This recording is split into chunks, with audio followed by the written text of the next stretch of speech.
Money can sometimes feel like this secret language, right? Like everyone else got the instruction manual and you're just trying to figure it out. Well, that all changes today. We're going to break down 10 super important financial ideas that will, honestly, give you the power to really understand and take control of your money. So let's just dive right in.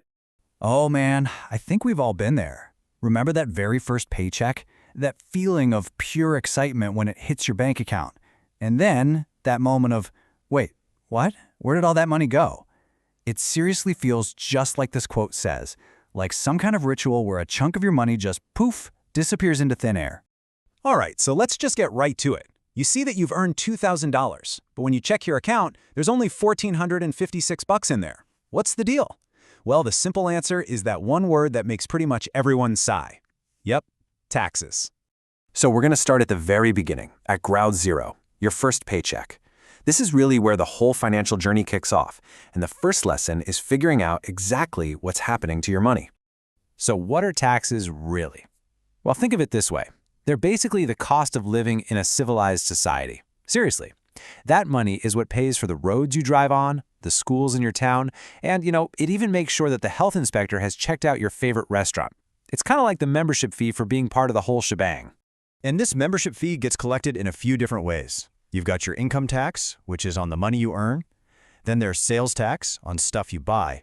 If you invest and make a profit, you'll pay capital gains tax. And then there are two big ones. Social Security, which is basically a forced savings plan for when you're older, and Medicare, which is all about health insurance for the elderly. Okay, so you've earned your money, the government's taken its cut, now what happens to what's left? Let's take a look behind the curtain at how our money actually works, and we're going to start with the big one, banks. A lot of us picture a bank as this giant, super safe vault, right? Like your money is just sitting in a little box with your name on it, waiting for you. But that's not really how it works. The reality is, a bank is way more like a financial matchmaker. It takes the money you put in and then plays Cupid, introducing it to someone else who needs a loan. Now, this whole system has a kind of fancy name. It's called fractional reserve banking.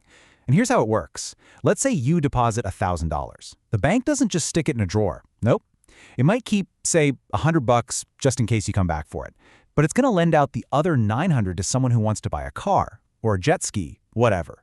They only have to keep a fraction of the money on hand because, let's be real, the odds of all of us showing up to demand all our cash at the exact same moment are pretty slim.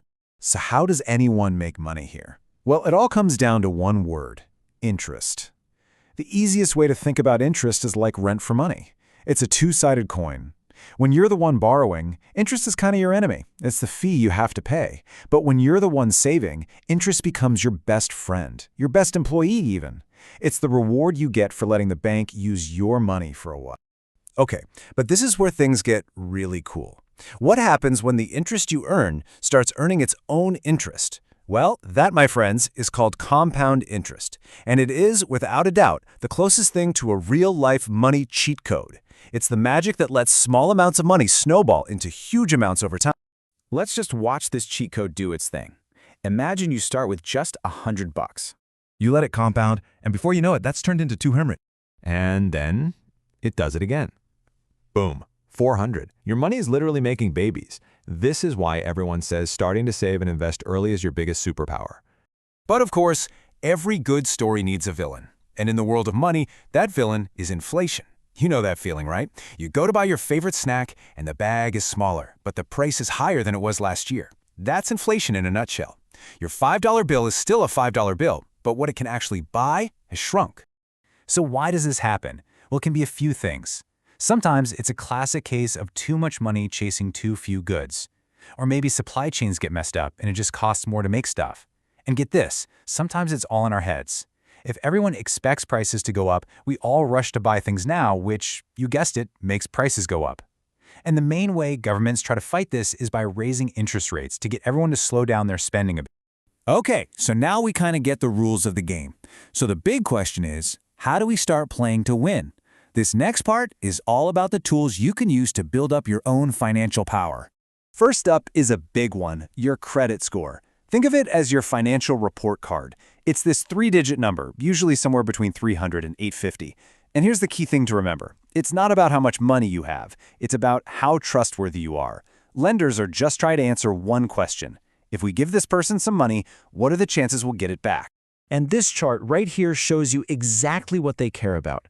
Just look at that huge slice of the pie. 35% of your entire score is just your payment history. That is the whole ball game, folks. It's way more important than how much debt you have or how old your accounts are. So really, if you take away just one thing about credit scores, let it be this.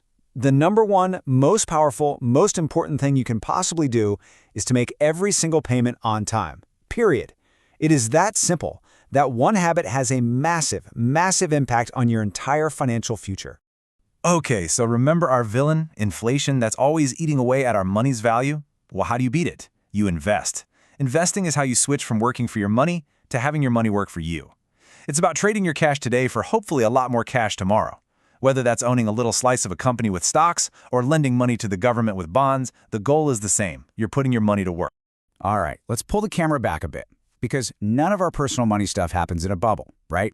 It's all part of this much, much bigger system, the economy as a whole, which has its own ups and downs. And one of those downs is called a recession. I love this analogy. Think of the economy like a massive party that's been going on for a while. A recession is basically when the music suddenly stops, the bright lights flicker on, and everyone kind of looks around and realizes the party's over and it's time to clean up. It can be a bit painful, sure, as the economy shrinks for a bit, but just like any party, it's not the end of the world. It doesn't last forever. And finally, let's talk about maybe the most mind-bending but crucial concept of all, value. What makes something valuable? Well, it's really just what we all agree it is. Think about it. A handbag from Target holds your stuff just as well as a handbag from Gucci, but one costs thousands of dollars more. Why? Because enough people have decided, they've perceived that it's more valuable. And once you grasp that, you understand that creating real wealth is all about figuring out how to provide something, a skill, a product, anything that other people believe has value. And that really brings us to the biggest takeaway of all. Getting a handle on all this stuff isn't some get-rich-quick scheme. It's about understanding one simple truth. Your most powerful financial tool isn't your money, it's your time. See, real, lasting wealth, the kind that changes your life, it isn't built in a day. It's built slowly, patiently, one good decision at a time, over decades. So the real question isn't how to get rich tomorrow. It's what are you going to start building today?